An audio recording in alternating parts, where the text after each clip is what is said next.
Buenas tardes, bienvenidos y bienvenidas a la tercera sesión del seminario Microscopías, detalles elocuentes en la historia del arte.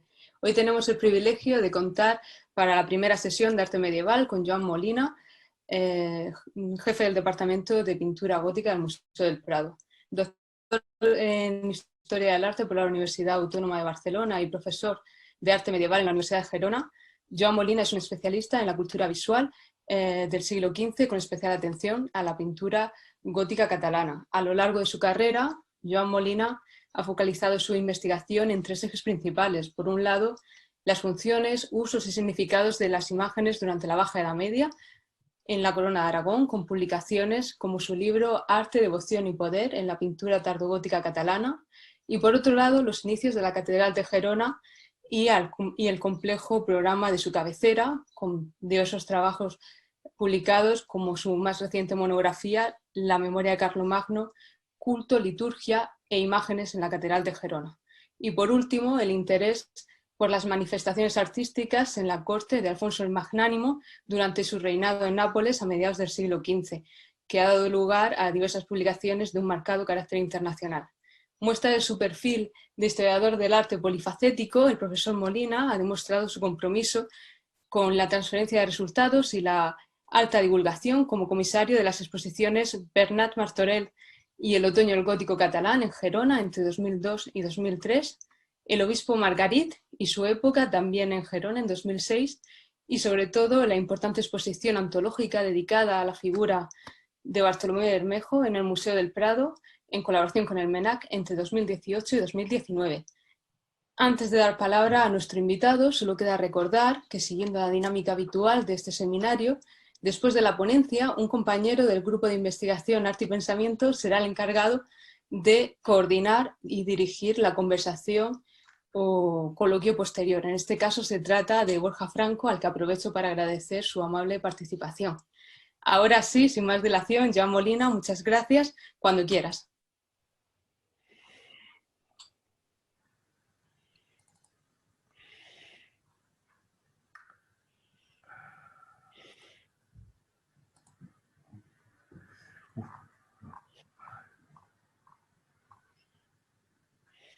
Bien, buenas tardes y muchas gracias, Antonia, doctora Antonia Martínez, por tu amable presentación y también al doctor Borja Franco por su disposición a actuar como moderador en la segunda parte de la charla, ¿no? También felicidad por esta iniciativa tan interesante, tan heterogénea y al mismo tiempo tan curiosa, dedicada a un tema como las microscopías, ¿no? También quiero saludar, por lo que he visto en el panel, a muchos colegas y amigos que en las sombras, en la oscuridad, están presentes en este sistema aún tan alucinante que es de estar dando conferencias virtualmente, ¿no? En la distancia, desde mi despacho en el Museo del Prado, a gente y a colegas y a desconocidos también, que estáis repartidos pues, por sitios muy diversos, ¿no?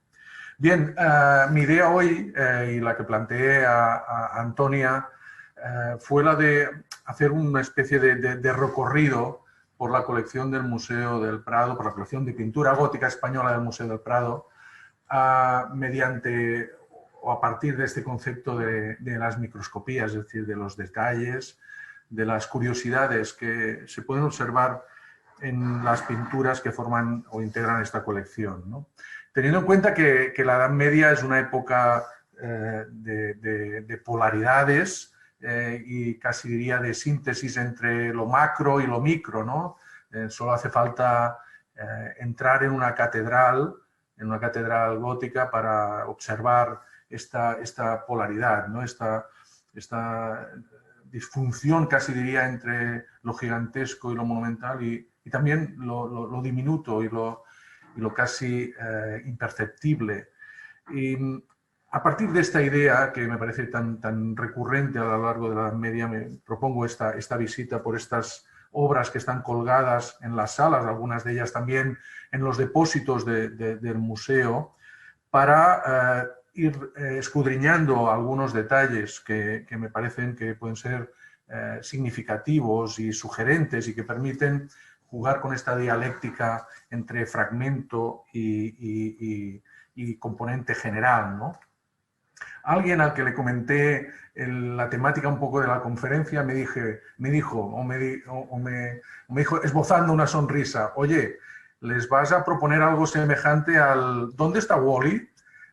Pues entre sí y no, ¿no? Está claro que me voy a fijar en aspectos a veces casi insignificantes, en otros casos pues no tanto, ¿no? Pero no va a consistir solo en reconocer esos elementos como en ese famoso juego al que todos nos dedicamos en algún momento de nuestra infancia, sino en identificar esos detalles y sobre todo en poder escudriñar sus sentidos, sus funciones, sus lecturas, la diversidad de lecturas que nos proponen, ¿no? Y por tanto es un viaje, digamos, casi caleidoscópico a lo pequeño y a lo particular, que nos va a permitir un poco trazar itinerarios y temas sobre una colección que, naturalmente, como podéis imaginar, me interesa muy especialmente y que nos aproximarán al sentido de las obras también, pero que también aproximará estas pinturas a nuestra mentalidad, o creo que así lo puede hacer, ¿no?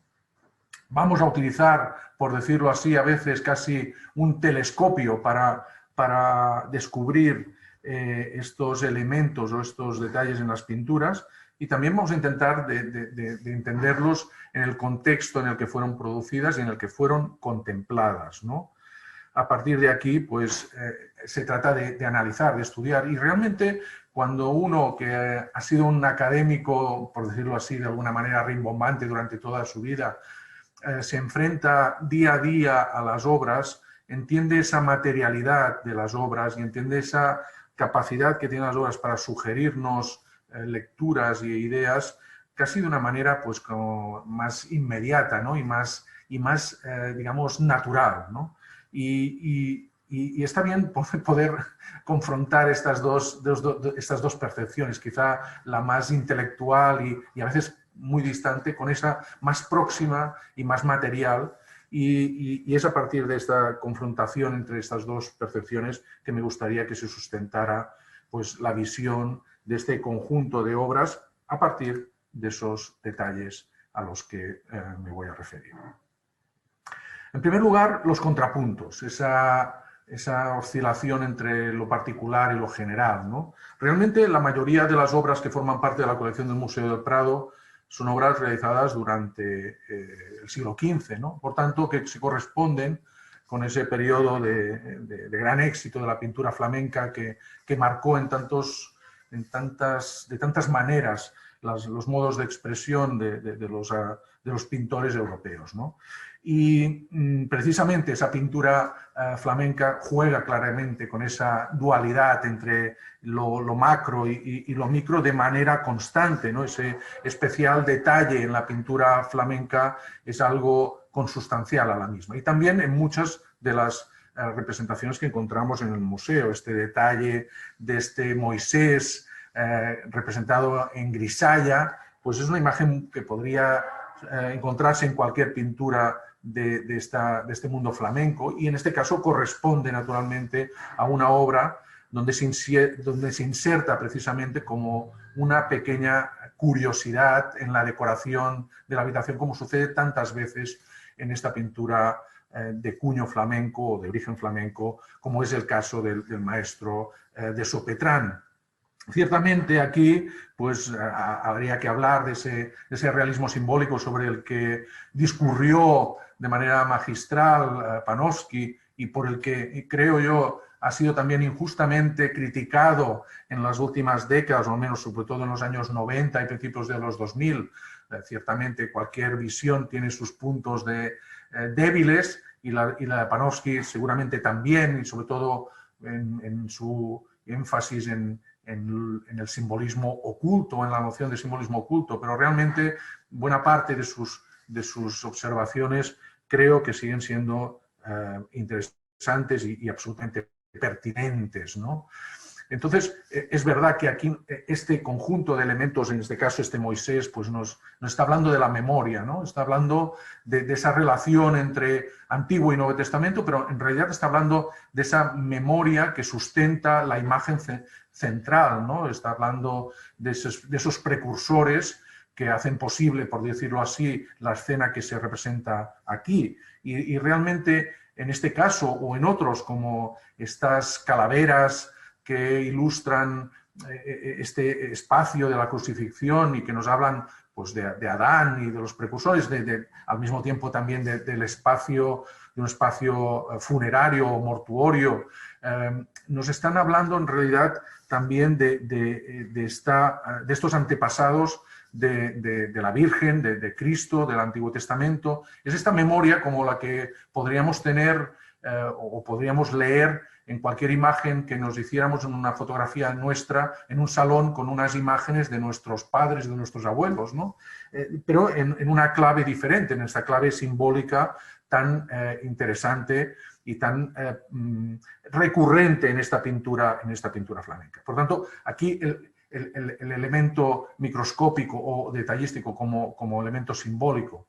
Como en otras ocasiones sucede con los atributos personales, ¿no? Con estas imágenes de las personificaciones, desde la esperanza a la justicia, que ilustran estas escenas, o estas imágenes de estos santos bordados en una casulla, y que todos juntos se corresponden con las imágenes periféricas de este Santo Domingo de Silos. En una composición muy interesante donde el detalle, el elemento secundario,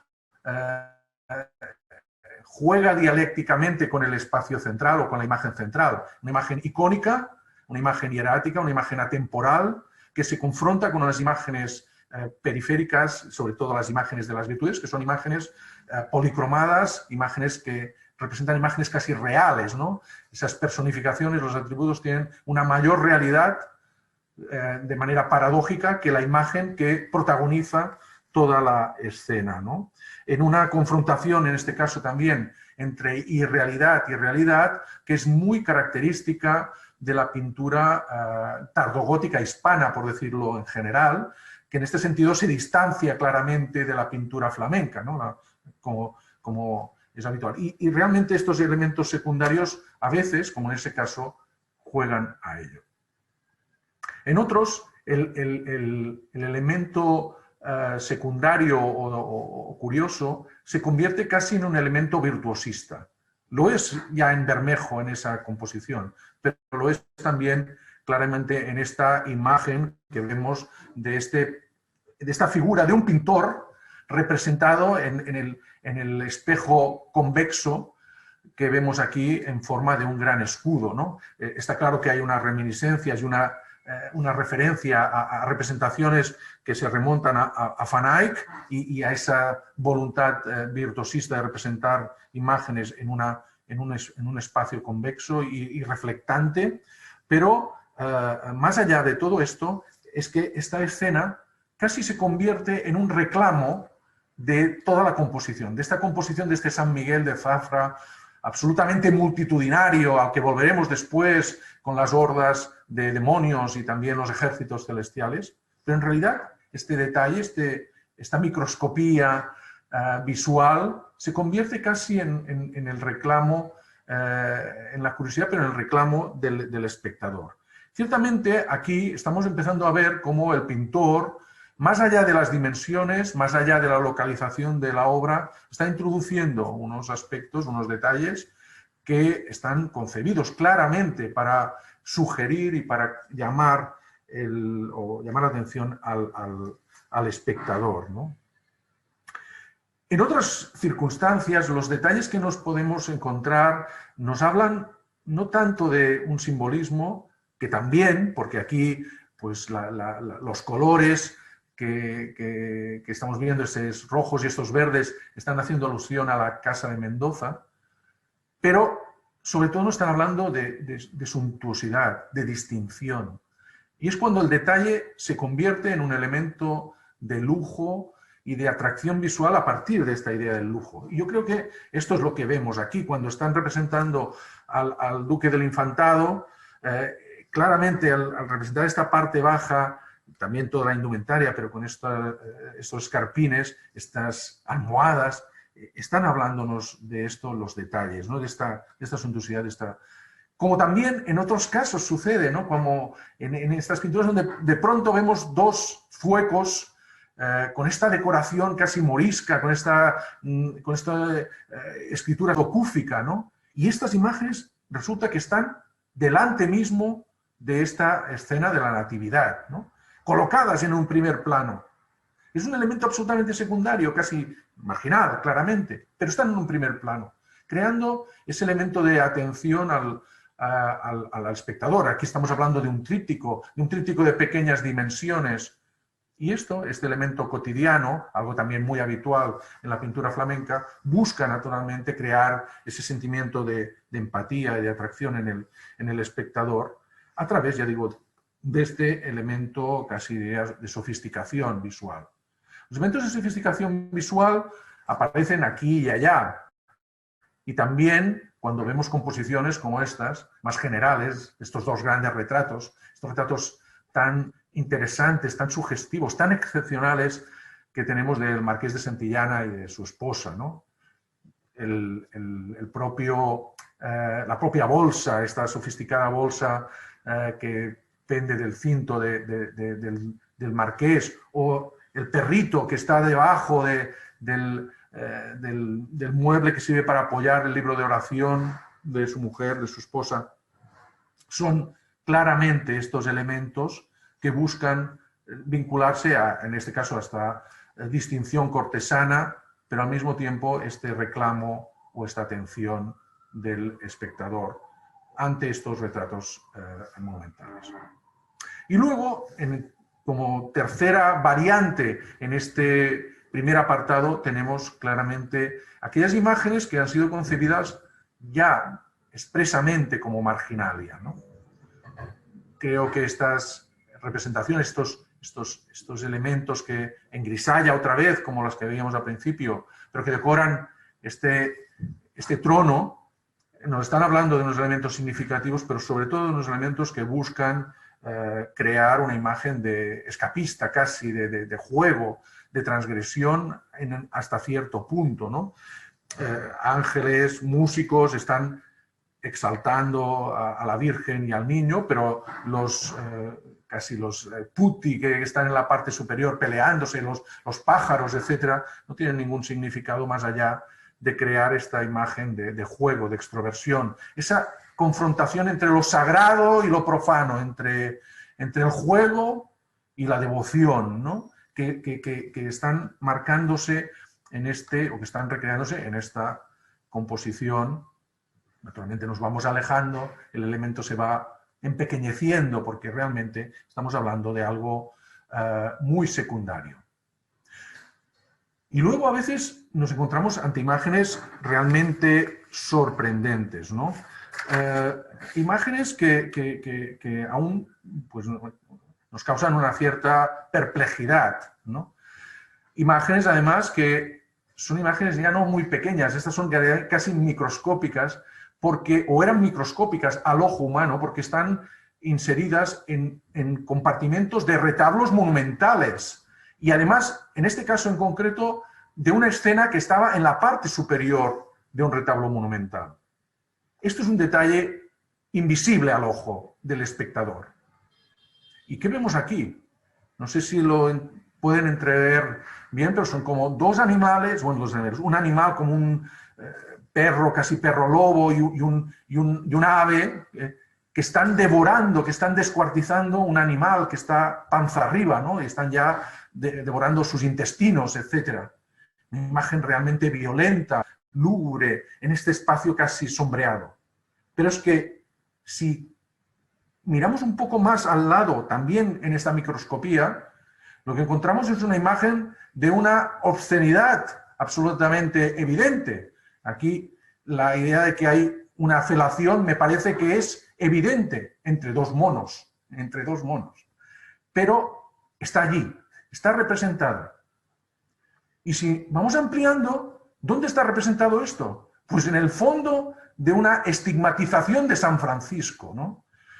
Está claro que estamos ante una escena de una importancia capital para la vida de San Francisco, una escena de una gran violencia, la sangre que está manando, pues, pero aún así, realmente no hay ninguna justificación más allá de la transgresión, ciertamente, y realmente de esta polarización entre lo sagrado y lo profano, lo absolutamente profano. Aquí realmente los únicos paralelos serían los de tantas y tantas representaciones de marginalia en el ámbito de la escultura, en el ámbito de la miniatura, que nos hablan de esta diversidad tan evidente en una imagen, ya digo, que tiene como epicentro este personaje, pero que se inscribe en esta escena tan grande que además, perdón, está inscrita en este retablo monumental. Fijaros dónde está la escena, en la parte izquierda superior, en el compartimento superior de la calle izquierda, ¿no? Desde abajo no se ven ni monos, ni devoradores, ni nada semejante, ¿no? Y otras nos presentan, claro, son las imágenes también de estos dormidos marginales, ¿no? Podríamos decir, estos personajes que, como podemos ver aquí, en medio de una escena multitudinaria, el pintor, en este caso Pedro Berruguete, nos ha representado como ausentes, ¿no? Solo hace falta casi oír sus ronquidos, ¿no? Para indicar que están más allá de todo lo que está sucediendo, de la escena que vemos allí, el auto de fe o de la predicación de San Pedro Mártir, ¿no? En ambos casos, pues se han colocado estas imágenes. Imágenes aquí, naturalmente, que parecen más anécdotas visuales para disminuir la trascendencia del episodio representado, ¿no? Es casi un contrapunto humorístico, ¿no? Que en este caso casi yo diría que los pintores recogen de los predicadores y que en realidad casi está en el sustento de otras imágenes que hemos podido ver ahora mismo, ¿no? Es como sabemos muy bien que los predicadores en el momento de pronunciar sus sermones introducían toda una serie de morcillas dedicadas a episodios profanos, desde literatura caballeresca, a veces incluso a historias, casi diría, inmorales o obscenas, ¿no? Entonces, el pintor en este caso está casi haciendo lo mismo, ¿no? Introduciendo estos contrapuntos humorísticos o de violencia o de obscenidad en estas escenas que, ya digo, a veces son invisibles al ojo humano o en otros casos quizá no tanto, ¿no? Pero que crean ese efecto de sorpresa, casi de hilaridad en el espectador, ¿no? Y aquí realmente es así. En otros casos del museo, el sueño está concebido de una manera muy distinta, ya casi en los parámetros analizados magistralmente por Jean-Claude Smith, ¿no? Del sueño en la Edad Media, el sueño como visión, el sueño como percepción de lo sagrado. En este caso, pues aquí este enfermo lo que está es soñando ese momento de la salvación de su vida y naturalmente de su pierna a cargo de San Cosme y San Damián, ¿no? Que en este sueño revelador pues están practicando esta operación sin anestesia, sin ningún tipo de necesidad de anestesia. O como el mismo Honorio III sueña en ese mismo retablo que hemos visto antes, la salvación o como San Francisco evita la destrucción de la Basílica del Laterano, ¿no? Esos sueños reveladores que se confrontan con esos sueños casi diría humorísticos y anecdóticos marginales que hemos visto antes. O sea que naturalmente tenemos diversas calidades del sueño, ¿no? Vale. Un segundo apartado al que podemos acudir cuando hacemos este paseo imaginario o no tan imaginario por el Museo del Prado, ¿no? Pero sí es mi paseo imaginario el que les estoy contando, es el de observar las texturas de las obras y en concreto las texturas y los diseños con los que se definieron algunas imágenes, sobre todo imágenes de culto, imágenes sagradas, ¿no? Estos esgrafiados, estos punzonados, estos rayados que vemos absolutamente virtuosistas con los que Jaume Serra define toda la blusa de la Virgen y con diferentes modelos, incluso con algunos punzonados aquí, bueno, y también con esos diseños tan preciosistas de pájaros encontrados, enfrontados, perdón, en la vestimenta, o esta parte de la zona inferior de la blusa de la Virgen con estos punzonados que se van repitiendo en estas formas romboidales, creando estas composiciones de textura, de preciosistas a un nivel realmente extremo. Nos están hablando también de cómo esta materialidad de la obra contribuye de manera clara a la sacralización de la imagen, a una cierta iconicidad de la imagen, ¿no? Ya digo, estos son detalles que podemos ir observando en los ángeles, en las aureolas de los ángeles, en la parte inferior donde hay la Enrique de Trastámara y su familia, creando esta composición, ya digo, tan absolutamente matérica y tan efectista desde una perspectiva del conjunto de la composición. Y aquí vemos en la imagen global, pues cómo da idea de esta iconicidad de la pieza, de esta sacralización de la pieza. Una sacralización que también puede estar en el propio diseño, también con elementos de punzonado, de las indumentarias de otros personajes que están vinculadas a objetos de lujo, ¿no? Que podemos determinar de manera clara. Esto que veis aquí es un detalle de una vestimenta mariana, que ahora veremos, en la que podéis observar una vestimenta de satén blanco realizada en Lucca, y en la que está hecha a base de hilos metálicos y que está decorada con motivos inspirados en sedas chinas. Podéis ver aquí desde leopardos al ave fénix, bueno, toda una serie de motivos casi pseudocúficos. Bueno, esto es lo que se corresponde con la vestimenta que luce la Virgen de la Misericordia de Antoni Peris, ¿no? Que veis aquí y que veis aquí.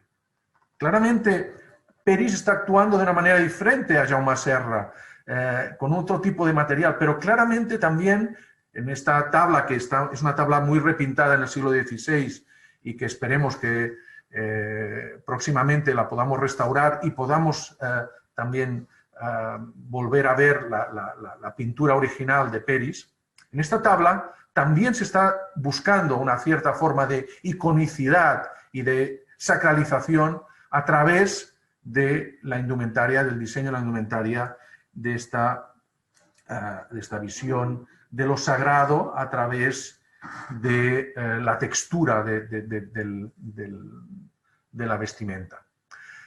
Muchas veces también en esa contraposición, esa polaridad tan evidente que hay en la pintura gótica española entre realidad y irrealidad que he comentado antes, observamos esta circunstancia. Fijaros aquí en esta obra de Juan de Nalda, con un pavimento geométrico de una verosimilitud sorprendente, pero que es cortado por este elemento, con esta especie de tapiz con decoración geométrico vegetal, creando ese efecto de icono a esta imagen también absolutamente matérica, que es el San Gregorio que vemos aquí, con esa densidad volumétrica y con esa plasticidad, cosa que también podemos ver en esa imagen que ahora retomamos del durmiente de San Cosme y San Damián, ¿no? Que vemos otra vez aquí. Cambio un momento de PowerPoint, por favor, y pues nada, para la segunda parte. Aquí, vale.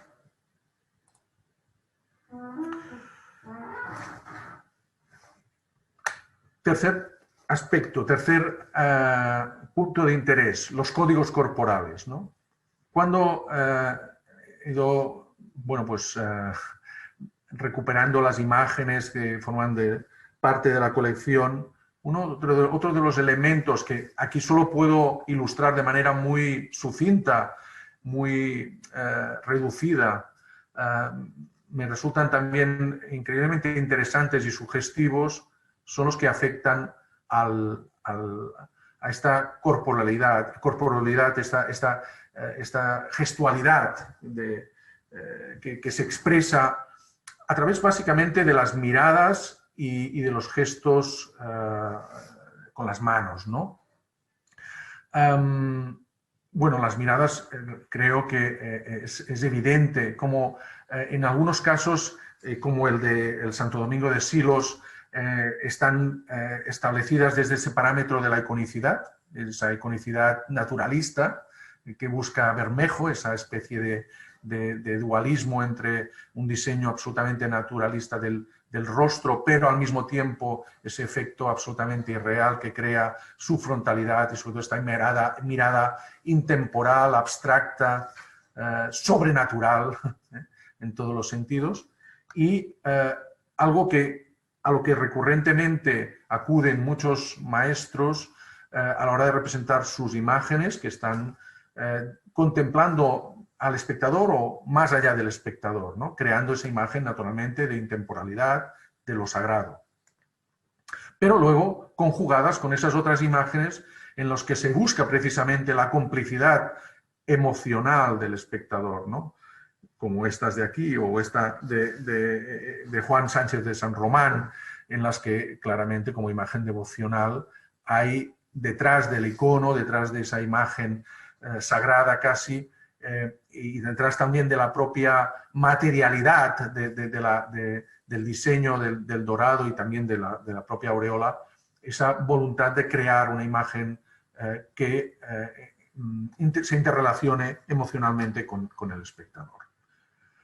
Quizá más interesante aún es el juego de la gestualidad, algo que también en lo que trabajó ampliamente Smith, hablándonos también de este código, un código no escrito, pero que realmente funciona de una manera casi universal y casi a nivel común, ¿no? Se han estudiado algunos casos muy concretos, como los de Giotto y de otros maestros de la tardía media y luego ya de época moderna. Pero si recorremos las salas del museo, si observamos atentamente las obras que forman parte de la colección, podemos darnos cuenta de que realmente esos códigos están allí, ¿no? Como por ejemplo aquí el código de la Virgen en el momento de la Anunciación, de colocar su mano derecha sobre el pecho como señal de sumisión, ¿no? De impotencia y de sumisión al mismo tiempo, era un gesto de este tipo, o el que hace el mismo San Bernardo cuando está recibiendo la leche de la Virgen, ¿no? Está apoyado en el báculo, pero al mismo tiempo haciendo ese mismo gesto. O en otros casos, estos gestos de la mano abierta al exterior como idea de aceptación de la palabra divina, como expresión de la idea de acoger la doctrina, de la inspiración, de la voluntad de acoger ese mensaje sagrado. Es el que demuestran aquí tanto María como José, claramente, pero es también el que sirvió a Juan de Flandes para representar a la actitud de Jesús en el huerto de Getsemaní, ¿no? O la del propio San Francisco en el momento de la estigmatización, ¿no? Es un momento naturalmente de sumisión y de aceptación, como el que nos... O los gestos ya más clásicos como el de la mano parlante, ¿no?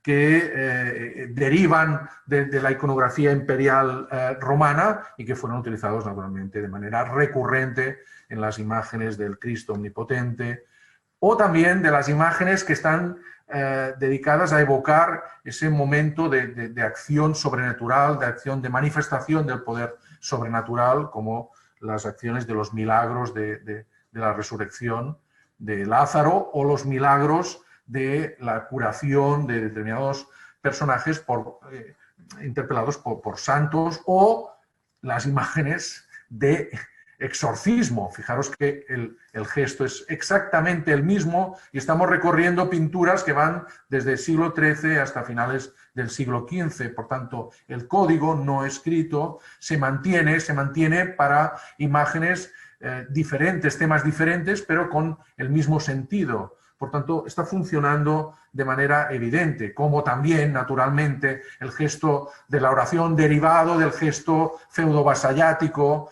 del vasallo hacia su señor, ¿no? Es el gesto del momento del homenaje que se repite constantemente, pues, en manos de un santo o de un laico, como es el duque del Infantado, o estos personajes anónimos. Y quizá más interesante sea también aquí ver cómo, de manera también muy recurrente y también muy universal y común, se reproducen los gestos del predicador, los gestos de la disputatio, que ya explica Quintiliano, y que se aplican para el enseñante, para el maestro, para el predicador, o a veces incluso para los juristas, ¿no? Y que consiste en utilizar en aplicar el índice de la mano izquierda, el índice y el anular, sobre el índice de la mano derecha, como está haciendo aquí San Pedro Mártir, ¿no? Es un gesto que no es casual, sino que es un código que nos está hablando de la predicación y de la habilidad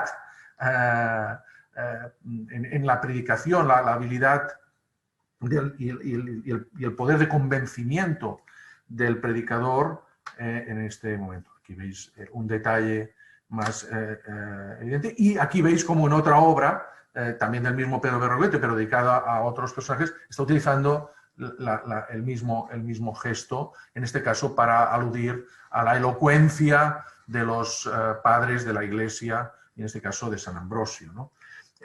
Ciertamente nos hallamos ante unos gestos de la palabra, que ya digo, que constituyen un código casi diría universal, y que vemos en numerosas obras. Y para acabar esta charla, que es de 1 hora, pero realmente, como veis, los detalles nos están hablando de mucho más de lo que son los detalles, ¿no? Nos están hablando de las obras, nos están hablando del significado de las obras, nos están hablando del sentido de las obras, y también de los modos de proceder de los pintores, de sus códigos, de sus recursos, ¿no? Pues hay otro elemento que me parece muy interesante de observar en las obras del museo, pero que pueden ir mucho más allá, ¿no? Y que nos hablan de las imágenes del otro, empezando, naturalmente, por las imágenes del otro por excelencia, que es el diablo, ¿no? El demonio, frente al santo, que se presenta siempre con su imagen equilibrada y moderada, ¿no? La imagen del demonio, naturalmente, por naturaleza, es movimiento, es conversión, es metamorfosis, es diversidad, ¿no? Y es también el campo de experimentación artístico por naturaleza, porque realmente no hay norma en su diseño, ¿no? Y eso da lugar, naturalmente, a numerosas composiciones y a numerosas curiosidades en este sentido, ¿no? Por ejemplo, los colores, ¿no?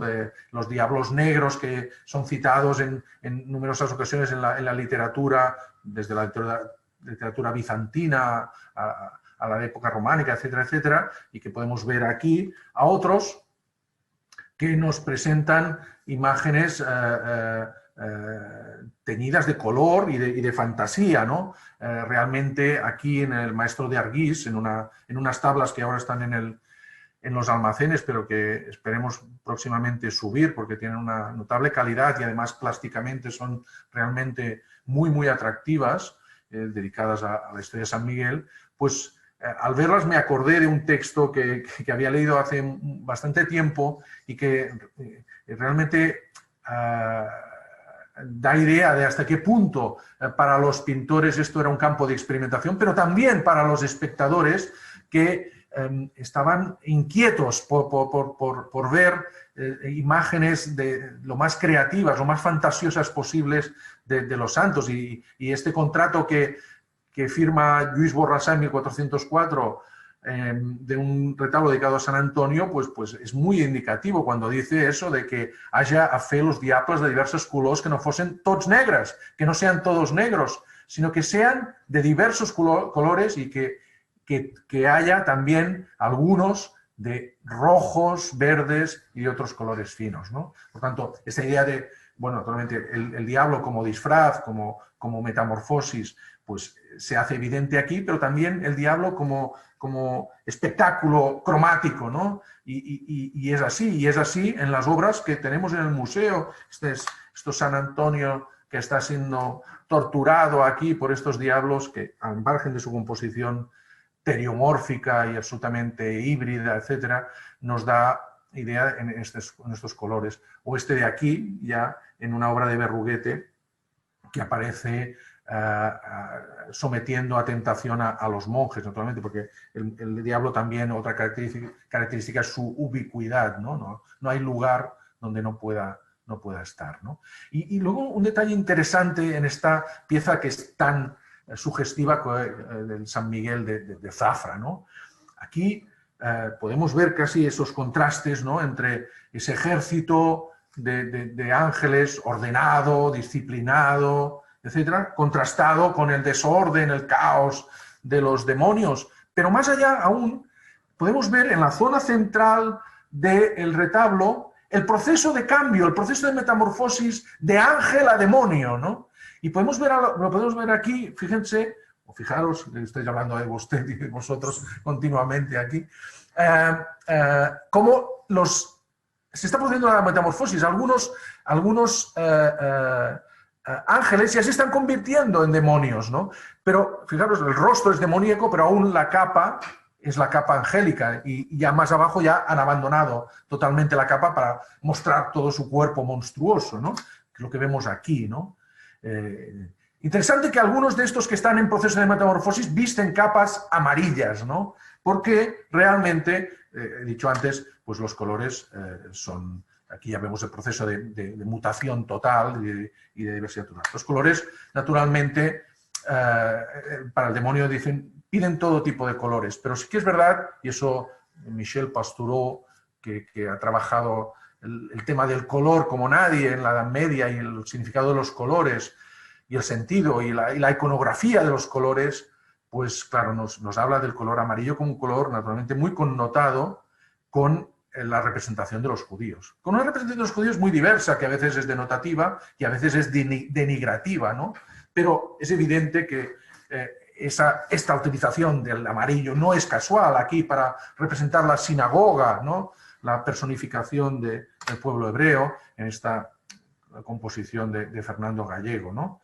Como tampoco lo es cuando nos está representando también con una capa amarilla a este Fatón, detrás mismo de la crucifixión, ¿no? Y cuando vemos la composición, realmente la figura de este Fatón con su indumentaria amarilla, que aparece también en otros retablos de otros sitios, no es una excepción, es evidente, ¿no? Este detalle del color que ciertamente tiene su imagen más paradigmática en la imagen de Judas, ¿no?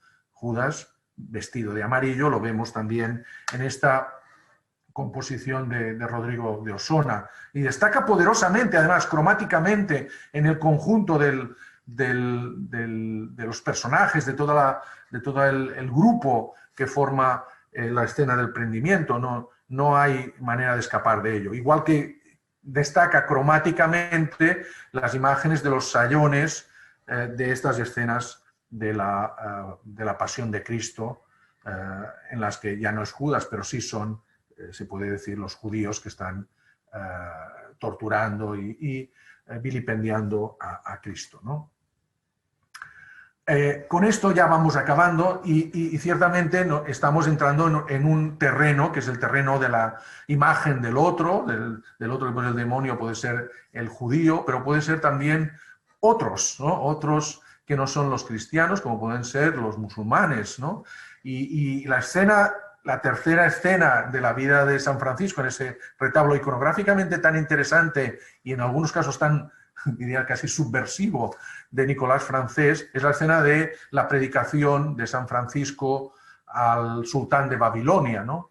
Y aquí vemos cómo se utiliza otro recurso, que es la caricaturización a través de los rasgos de estos personajes y en especial de los acompañantes del sultán, uno de ellos naturalmente con un escudo realmente que juega con la provocación, con la hilaridad, pero también naturalmente con la denostación del otro, ¿no? Que además tiene como último punto la presencia de un enano negro, ¿no? Para, digamos, acabar de completar el cuadro, ¿no? Una imagen naturalmente muy políticamente incorrecta hoy en día, pero que naturalmente nos está hablando de este enano que además está arrastrando,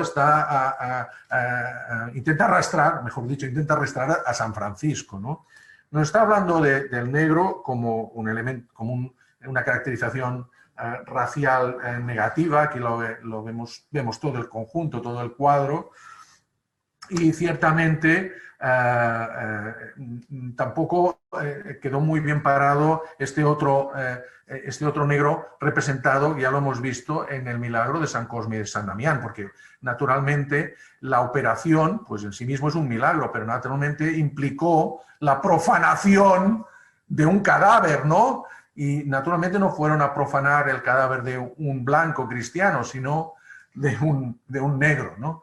Que es la escena que vemos aquí, y naturalmente además no solo una profanación, sino que le dejaron la pierna gangrenosa del enfermo, ¿no? Entonces, bueno, digamos una doble mutilación. Y para acabar, ¿no?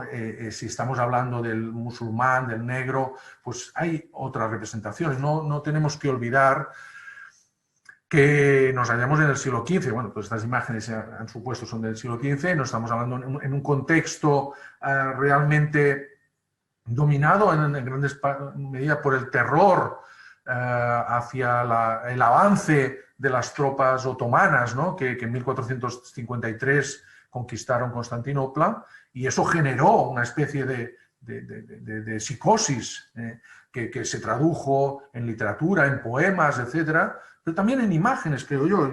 Esta es una imagen de en torno a 1460, realmente pues la imagen de sumisión es evidente, sus referencias casi cristológicas también, ¿no? La imagen del Cristo que está derrotando a los animales, a las bestias apocalípticas, pero aquí no es Cristo, es San Vicente, que está derrotando o humillando a un musulmán con toda su iconografía más característica, sin dejar lugar a dudas, ¿no? En una imagen absolutamente anacrónica, porque además no se corresponde con la vida de San Vicente, porque San Vicente vivió en el siglo II-III y por tanto no existían los musulmanes. Entonces, bueno, clarísimamente se ha utilizado aquí esa imagen del poder, del triunfo de la Iglesia sobre el Islam, ¿no?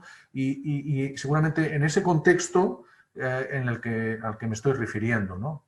Un contexto que también explica esa también dualidad, ¿no? Esa atracción y rechazo hacia los productos del mundo islámico, los productos de lujo del mundo islámico, como podían ser los tejidos, ¿no? Esa atracción y ese rechazo, porque, ¿no? Esta imagen que vemos aquí es la imagen de Pilatos, ¿no? Es la imagen del juicio de Pilatos, ¿no? Pero Pilatos está representado en sí mismo con esta indumentaria tan suntuosa y sobre todo con este trasfondo, ese trasfondo de un tejido islámico que decora el palacio, ¿no? Decoración, lujo, suntuosidad, pero al mismo tiempo esa connotación negativa, esa connotación peyorativa de los elementos que proceden de este mundo del otro, ¿no?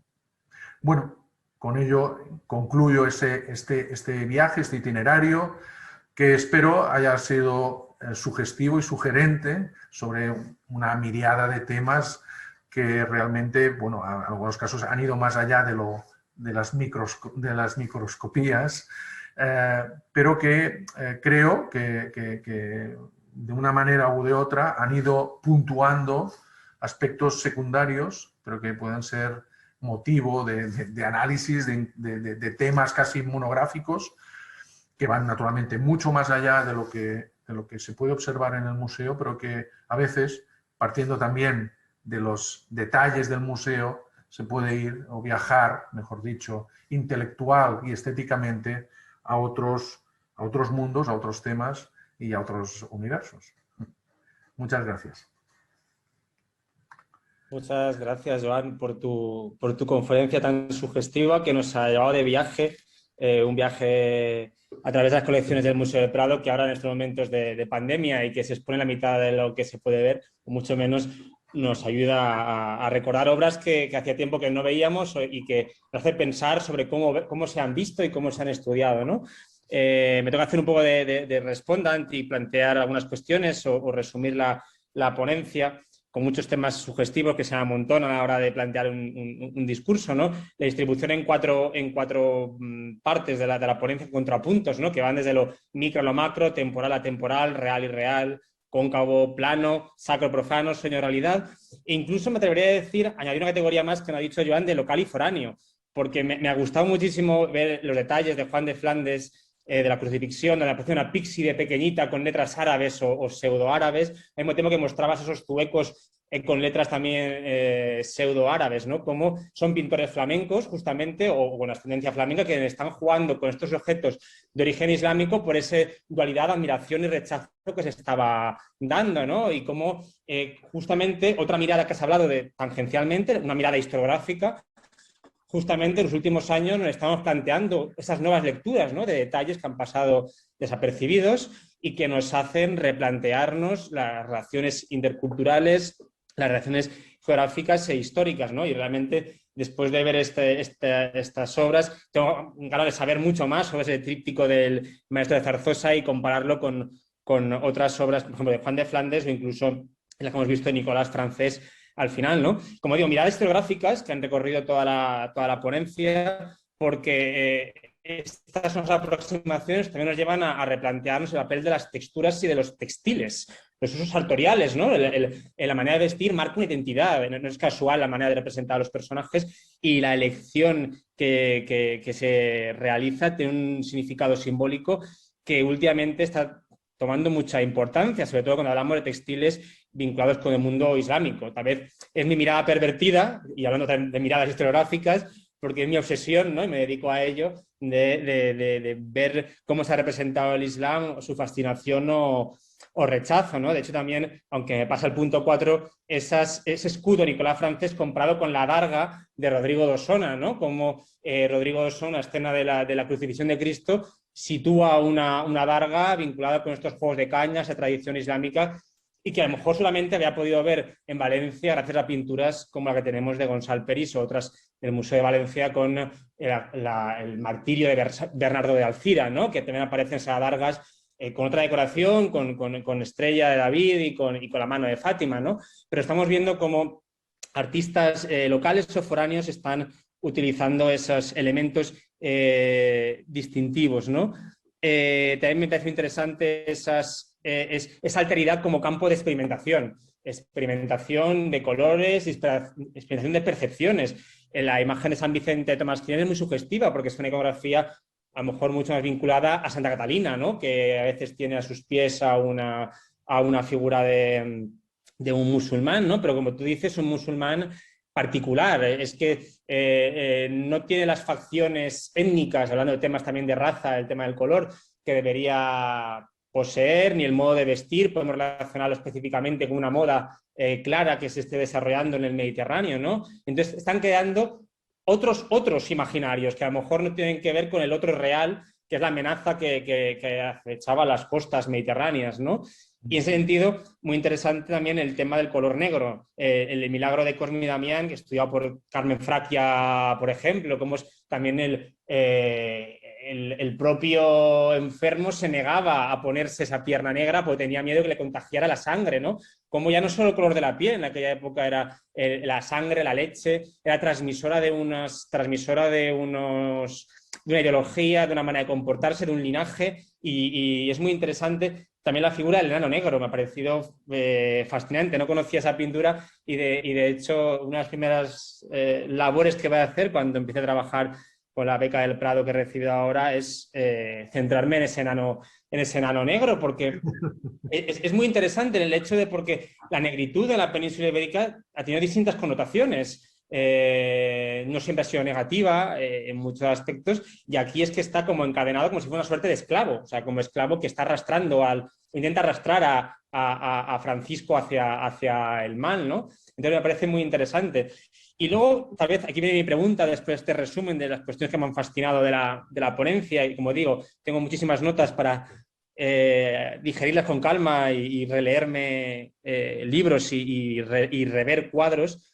Me faltaría a lo mejor la mirada del conservador del museo y la mirada del espectador. Es decir, supongo que tu mirada hacia ciertos cambios habrá cambiado de cuando acudías al Museo del Prado como profesor, investigador del siglo XV, a cuando estás ahora mismo en el museo y tienes que encontrar problemas de conservación, ver qué obras puedes dejar, qué no puedes dejar, e incluso dónde situar las obras, porque no sé hasta qué punto has participado en la distribución de reencuentros o vas a participar en la redistribución de las pinturas, pero de exponer las tablas góticas en un espacio o en otro, la percepción cambia, ¿no? Cambia la iluminación, porque ya son obras de por sí descontextualizadas del lugar donde estaban creadas, y que se puede, por ejemplo, que tú comentabas, ¿no? De cómo un detalle microscópico en la parte superior de un retablo que esté en una iglesia que no se vería, ¿no? Cómo llegamos a esa microscopía tan interesante. Es decir, de una obra descontextualizada hay que volverla a situar en el museo creando un nuevo discurso. Entonces me gustaría que me explicaras cuál es tu posicionamiento, cómo te enfrentas a la redistribución de las obras medievales del museo, qué criterios sigues y qué punto tu mirada previa a la llegada al museo te condiciona a la elección de una distribución u otra. Bueno, todos somos hijos de nosotros mismos. Por tanto, es evidente que hay conceptos, ideas, proyectos que nacen también de lo que es la experiencia previa, de lo que son las ideas o los conceptos que uno tiene, cómo ver o enseñar, proyectar las imágenes artísticas. Bueno, me gusta mucho que me hayas preguntado primero qué ha cambiado, ¿no? En mi forma de mirar las obras, ¿no? Del museo, ¿no? Mira, yo creo que una de las cosas que ha cambiado más es la que afecta a la materialidad de las obras, ¿no? Porque, bueno, cuando estás fuera del museo, bueno, vas al museo, vas un día, vas dos, vas muchos, pero naturalmente no estás viviendo en el museo, no estoy viviendo en él, aunque ahora estoy aquí, me voy a dormir a casa, ¿no? Tranquilos, no he llegado a ese nivel de paranoia. Pero cierto que el ver las obras de manera muy recurrente, o al menos a mí, después de muchos años, me ha llevado a contemplarlas desde esta perspectiva. Lo que os he enseñado de la textura de los dorados de la obra de Jaume Serra o de los tejidos de la de Antoni Peris, es algo que solo se puede apreciar realmente cuando la estás viendo, y cuando estás viendo en el taller de restauración, cuando estás viendo en las reflectografías, las radiografías, etcétera, etcétera, y te estás dando cuenta de cómo de importante fue para el pintor eso, cómo de importante fue eso para quien encargó la obra, ¿no? y la sufragó, y por tanto, cómo de importante fue para la percepción original de esa obra, para el diseño original de esa obra, y cómo hemos perdido a veces los que nos hemos dedicado tanto a la iconografía, los temas naturalmente que estaban ahí, los puedes ver en una imagen, pero la textura en una imagen, en una fotografía, en un plasma, no se puede ver. Y no se puede ver hasta qué punto resulta determinante en la percepción de la obra, resulta determinante en la sacralización de esa obra o esa imagen, ¿no? Entonces, eso sí que realmente la materialidad es algo que a nivel de la percepción, pero a nivel también del estudio técnico a través de el fantástico equipo que hay aquí de restauración y de estudios técnicos, pues es algo que entras en una dimensión diferente y también en una información también que es absolutamente interesante y útil, ¿no? Luego, en cuanto a los discursos, bueno, en ello estamos, ¿no? Porque la idea es abrir el año que viene, durante el primer semestre del año que viene, y si puede ser antes de Semana Santa, pero ciertamente se trata un poco de complementar el discurso más casi cronológico y espacial o espacio-temporal que hay de las obras con otros discursos, ¿no? Precisamente con discursos que tengan que ver con estas formas de percibir la obra a partir de determinados temas, de determinadas funciones de la imagen, ¿no? Desde las imágenes de tipo más devocional a imágenes que pueden tener pues, algún aspecto iconográfico realmente sugerente o sugestivo, ¿no? Creo que desgraciadamente cada vez el interés hacia la pintura antigua es un interés en crisis, ¿no? Y en disminución. Hemos de ser muy conscientes de ello. Y eso se ve en todos los ámbitos, en todos los campos, desde el mercado artístico hasta a nivel de los espectadores y también a nivel de la academia, ¿no? Es algo de lo que ya era consciente en la universidad, pero de lo que eres mucho más consciente aquí cuando estás viendo cómo funcionan las cosas y cómo, además, las tendencias que se están sucediendo en los lugares que van marcando luego las tendencias, como por ejemplo es en Estados Unidos, donde el interés hacia la pintura, ya diría casi europea, está entrando en una crisis enorme, ¿no? Por muchas razones y algunas por razones ideológicas, ¿no? Entonces, bueno, lo que se trata es de intentar pues, ofrecer desde discursos atractivos a escenografías atractivas, ¿no?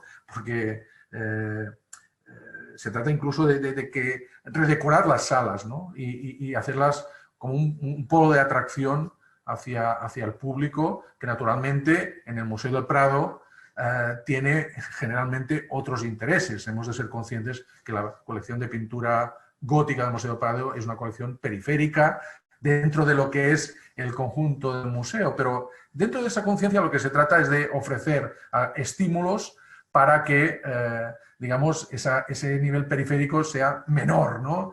Y poder atraer más interés y un más público. Y realmente lo que dices también, claro, la descontextualización en un museo es evidente por sí misma, ¿no? Aunque hagas reconstrucciones, aunque realmente... Pero hay fórmulas a través del discurso museográfico, a través de la información que se puede dar, para paliar, en cierta manera, esta descontextualización, o al menos ser consciente de ella, que eso me parece muy interesante. O sea, ser consciente de lo que estás viendo es una tabla de un retablo monumental o de que ese retablo monumental estaba sometido a una determinada escenografía templaria.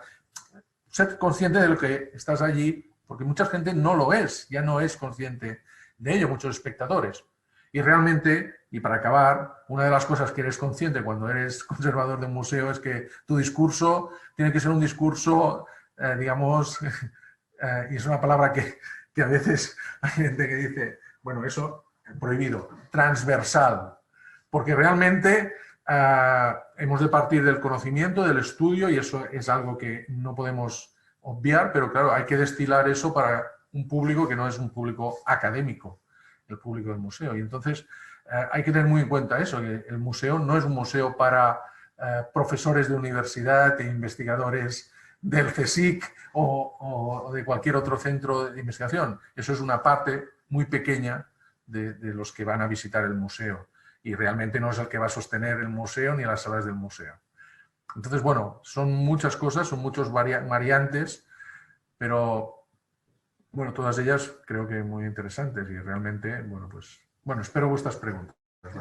Bueno, hay un par de preguntas antes de, para no monopolizar el diálogo y abrirlo un poco al público. Solo me alegra que se esté replanteando un poco la visión del museo, ¿no? Porque no tiene nada que ver visitar, por ejemplo, el Met en Nueva York, que tiene la visita de ciertos museos españoles donde aún nos falta mucho por redescubrir y de cómo plantear el discurso.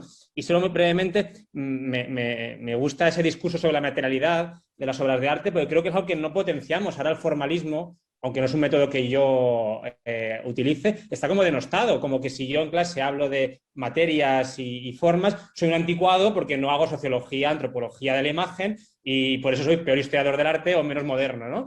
Y yo creo que a veces nos olvidamos que la obra de arte es materia y que la materia cambia con los años, las técnicas cambian y que eso hay que hacerlos ver a nuestros estudiantes, ¿no? Que incluso el valor de la materia, ¿no? Que sea lapislázuli o que sea oro, cambiaba muchísimo, incluso más que la perspectiva en algunos momentos de nuestra historia. Y a veces nos olvidamos de ello. Y también he hecho en falta que algunas veces los museos, y me encantaría, mostrar ese trazo oculto que tú has hablado, ¿no? Esas reflectografías, ese diálogo entre que solo puede ver el conservador y lo que realmente existió, ¿no? Sería genial que, aunque se ha hecho muchas exposiciones, y el Prado hizo una, el trazo oculto, hace unos años, que más pinturas tuvieran, o la de Bermejo que tú comisariaste también tenía varias pruebas físicas, que se enseñara lo que no se ve, porque eso es otro tipo de visión y que nos ayuda a conocer la gestación y la intrahistoria de una propia obra de arte, y que hay mucho más, ¿no? Y que a veces la identificación, ya hablo por temas que trabajo yo más, pues como Juan de Juanes o Masip, que padre e hijo se diferencia por el dibujo subyacente, ¿no? Entonces, me parece también genial que esa reflexión sobre la materialidad. Entonces, para no monopolizar la conversación yo solo contigo, hay dos preguntas. En primer lugar, Maite García, que se interesa por la bibliografía de Pastugó, y dice que si es solo para la Edad Media o en general.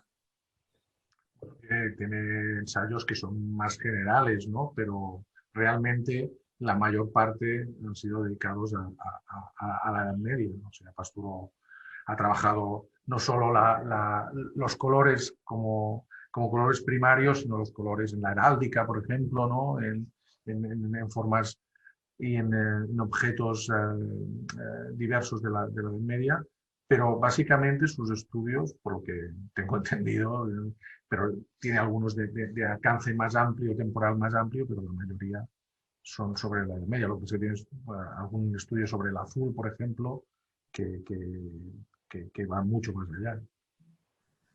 Y luego hay una segunda pregunta de Antonio. Perdona, pero es una bibliografía, metiendo el nombre en internet te salen todos, y en Amazon todos y más, ¿no? O sea y está traducido además. Hay muchos libros suyos están traducidos al castellano.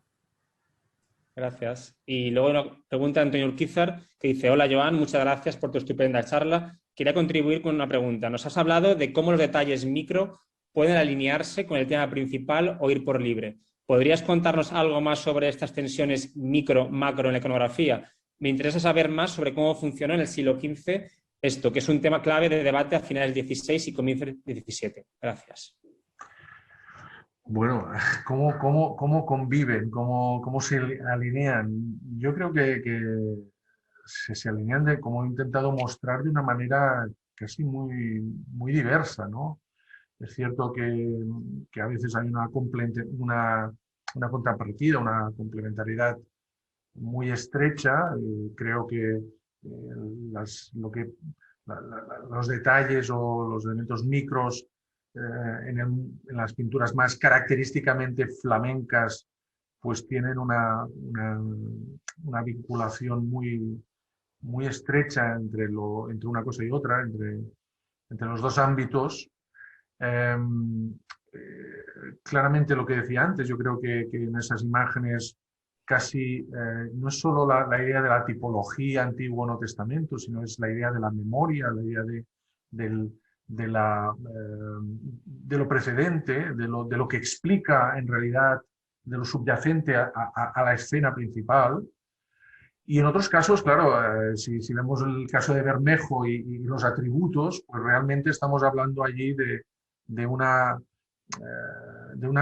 descripción, ¿no? De cómo describir al personaje a través de sus atributos, sus perfecciones. Pero cromáticamente, a mí me parece muy interesante esa dualidad entre lo irreal de la imagen en su iconicidad y lo realista que son las escenas de las personificaciones, que están policromadas además, que tienen una vivacidad. Entonces, cómo a veces lo secundario puede resultar casi más realista que la escena principal, ¿no? Y eso es algo en lo que en la pintura gótica castellana, bueno, española en general, porque también sucede en la Corona de Aragón, presenta de manera recurrente, ¿no? Ese elemento que no está en la pintura flamenca, donde hay esa voluntad de introducir el elemento secundario, el elemento simbólico dentro de ese contexto de la realidad. En la pintura que realizan los maestros castellanos o incluso valencianos y catalanes, hay esa tensión entre esos elementos que son subsidiarios y el elemento principal, ¿no? Y eso tanto a nivel de objetos, a nivel de elementos, podemos decir, atributos, como a veces con la propia decoración, con las propias texturas, con los propios diseños de las materias. Berruguete hace un poco lo mismo también a veces, ¿no? Lo que pasa es que Berruguete quizá ese contacto quizá con lo italiano y tal le da otra dimensión, ¿no? Pero en realidad creo que hay fórmulas diversas, pero bueno, la dominante es, si se trata de una obra vinculada al mundo flamenco, existe esa dialéctica atemperada, por decirlo así, y en cambio en el mundo hispano es mucho más acentuado, creo yo, incluso a nivel de construcción del espacio, de esta misma imagen del San Miguel, podría ser como la de Juan de Nalda, ¿no? Que hay ese contraste entre el pavimento el gran tapiz dorado del fondo, ¿no? Y un poco tirando del hilo de lo que ha dicho, preguntaba Antonio, y antes de dar pie a la pregunta de Alicia Cámara, ¿es una tensión más percibida por nosotros o es una tensión que el pintor también sentía? Es decir, él sentía necesidad de hacer visible esa... ¿Que tenía una tensión entre lo micro y lo macro? ¿O nosotros la percibimos ahora cuando analizamos las obras? ¿Es más una construcción historiográfica o es una preocupación específica de los artistas?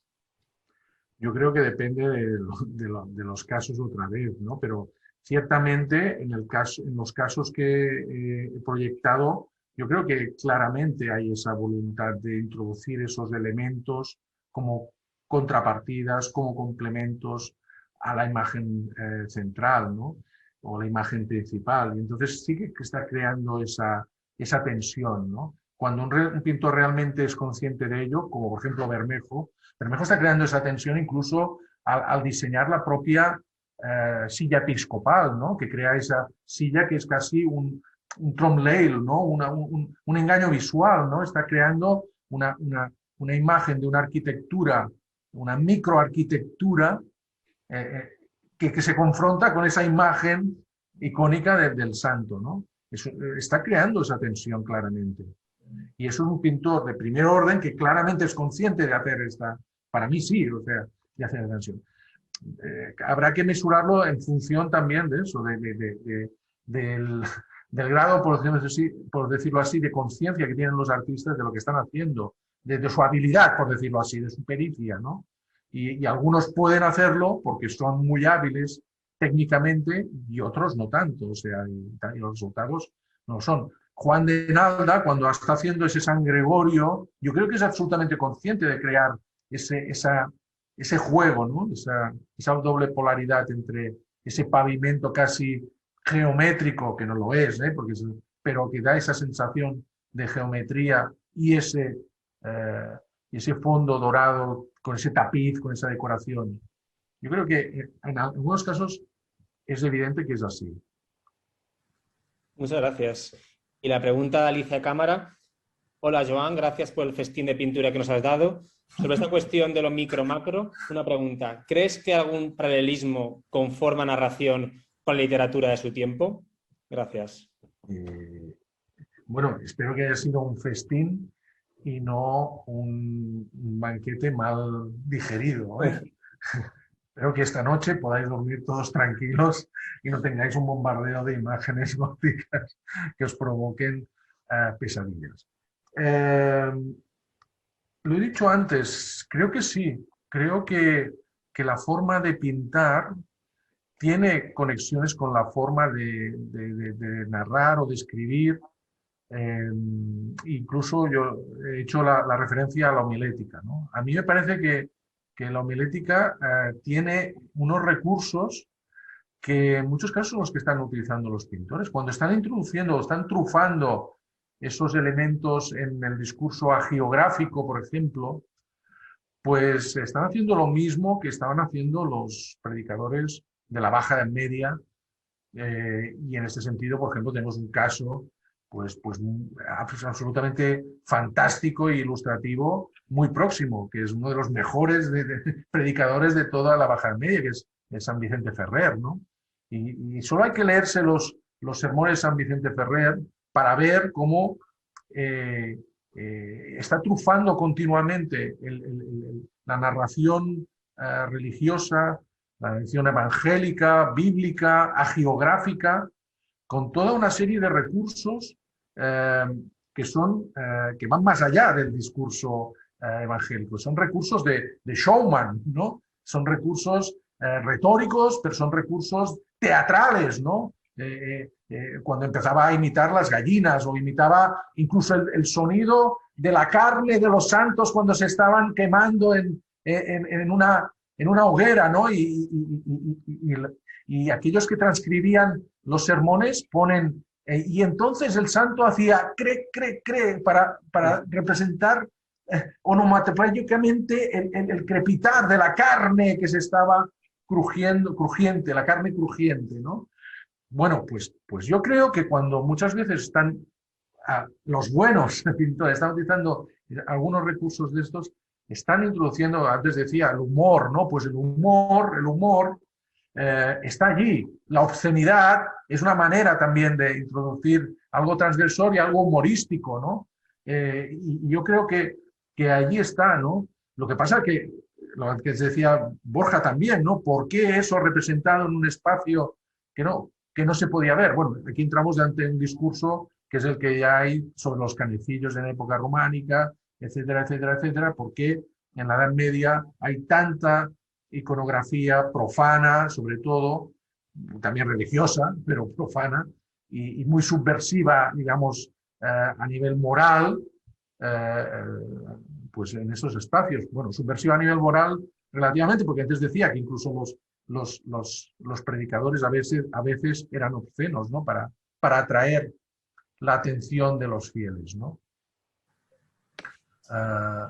Bueno, creo que sí. Y bueno, y con la literatura ya escrita más en detalle, pues hombre, si nos vamos a la literatura, por ejemplo, caballeresca del siglo XV, a la literatura como Tirán Leblanc o Curial Le Güelfa, etcétera, etcétera, pues nos encontramos con lo mismo también, esa literatura que introduce, que trufa elementos humorísticos, elementos también que se escapan a lo que es el hilo narrativo, como elementos también de atracción y de distracción del lector.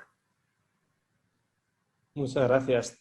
Nos quedan 10 minutillos antes de que cortemos la conexión a iMedia. No sé si alguien tiene una pregunta más que realizar, la puede escribir en el chat.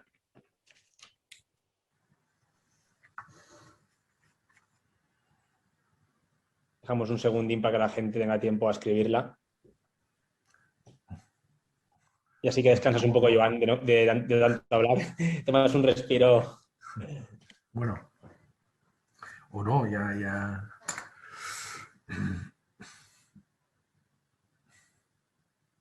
Sí, hay una que tiene María Antonia. No hace falta que la escribas, Antonia. Hola. Bueno, Joan, en primer lugar, muchas gracias por la conferencia. Ha sido un placer y no sé, creo que como espectadora y como espectadores todos he sentido un poco el viaje. Nos ha guiado como el artista guiaba un poco a los espectadores de las obras en su época. A partir de los detalles nos has hecho adentrarnos en el tema principal y nosotros nos hemos adentrado en la colección de pintura gótica del Museo del Prado y sin duda nos has dado claves para entenderla y para también no obviar elementos que se convierten en elementos importantes para la comprensión del tema principal o de la experiencia que se tendría en aquella época. Yo lo que también un poco al hilo de lo que preguntaba Antonio, lo que preguntaba Borja, y teniendo en cuenta eso que has dicho, de que muchas veces los detalles se convertían, o lo secundario era más realista que el tema principal, Me pregunto si ese tipo de detalles se convertía en una especie de catch images, de recursos comunicativos, que a través de lo cotidiano o de lo frecuente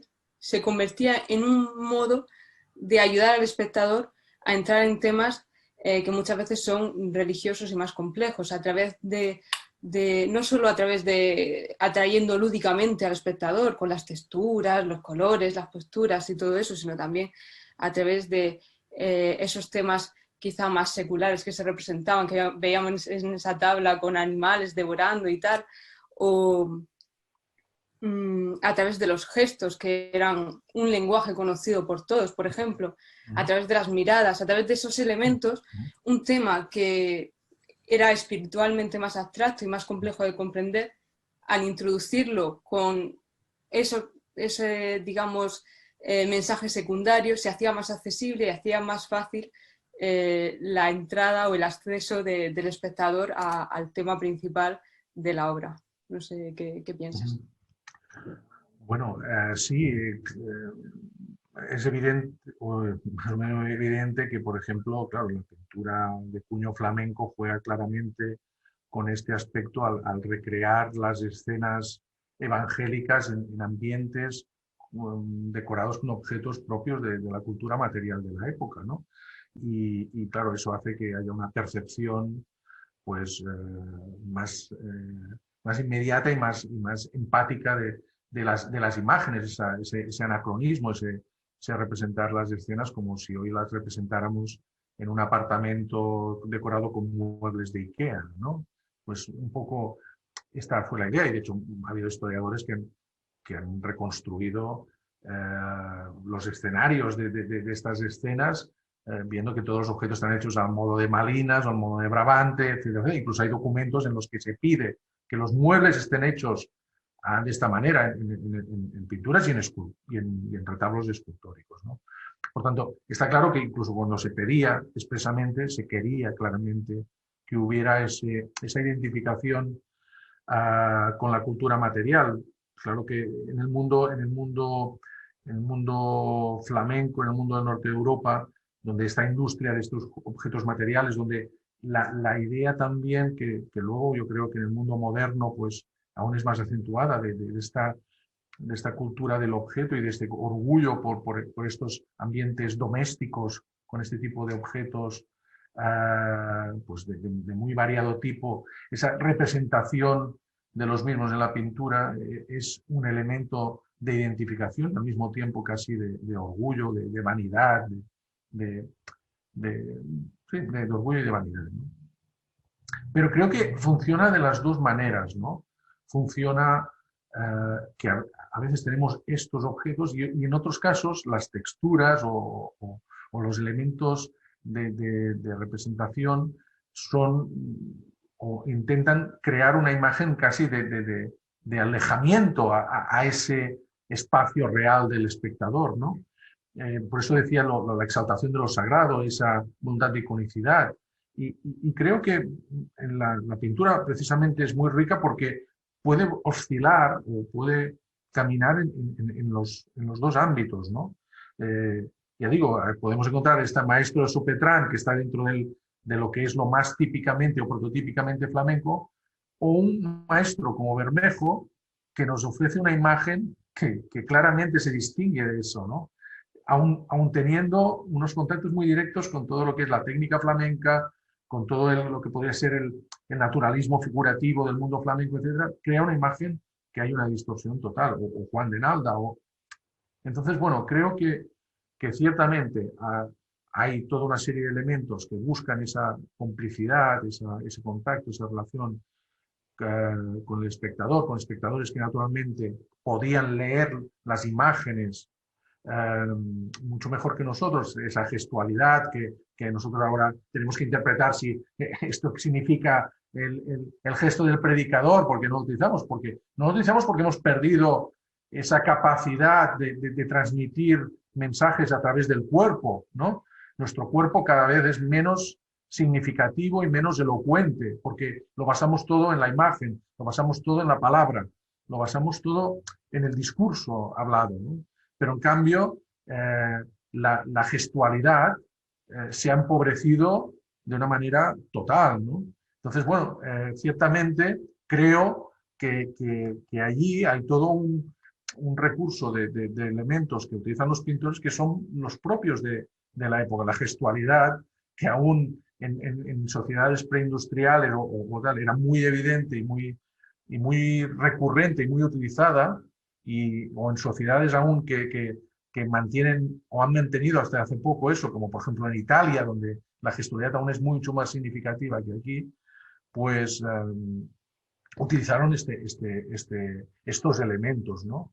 Creo que son detalles, pero son detalles muy significativos, que son muy recurrentes, que son además aplicables a obras o a iconografías muy diversas, porque lo que se quiere indicar es algo, una expresión, una, um, un elemento de una actitud, ¿no? Y esa actitud puede ser útil o puede ser utilizada en una escena o en otra, ¿no?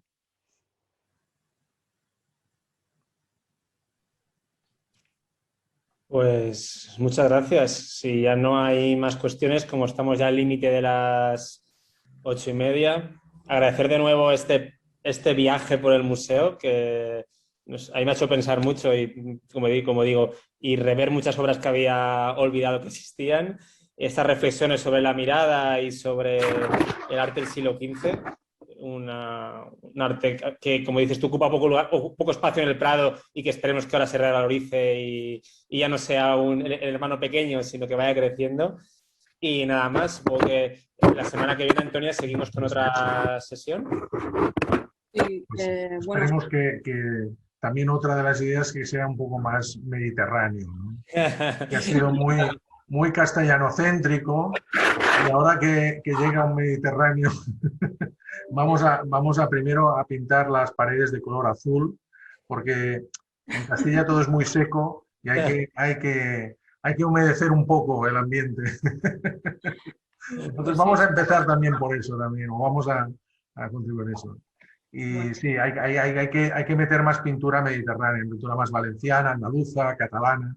Eh, Creo que hay que explorar más con toda la colección. Hay piezas muy buenas también aún en los almacenes, en los depósitos de otros museos. Bueno, bueno, pues ahí- que sirva como, como un incentivo para que la gente siga la colección de cerca y las modificaciones que vas haciendo en ella.